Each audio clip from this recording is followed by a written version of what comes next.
Drivers aren't the only ones complaining about the X2 line. Most riders say that infamous line has a history of not only dangerous but bizarre behavior on board, and we wanted proof.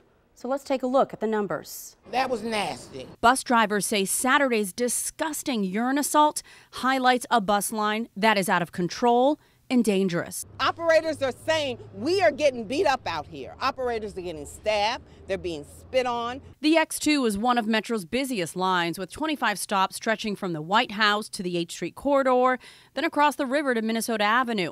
In the first 8 months of this year, Metro Transit Police have issued more than 1,000 citations and made more than 200 arrests.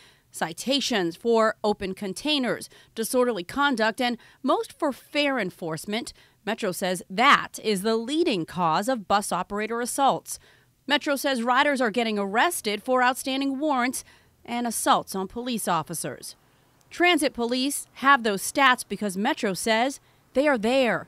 40 plainclothes officers assigned to ride on some of the city's most troubled bus lines 7 days a week.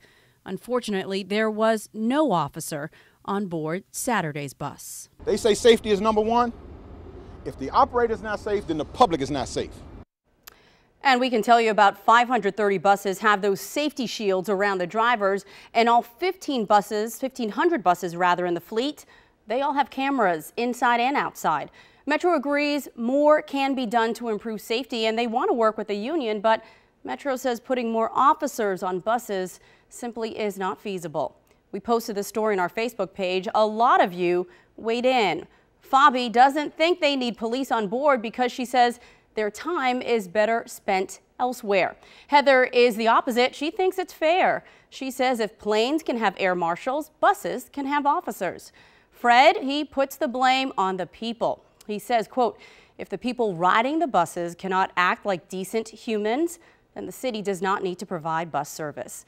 If you want your voice heard, just head over to our WSA 9 Facebook page. Leave a comment on this story.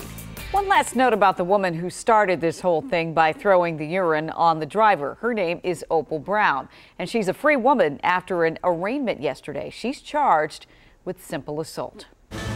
Nearly 1 million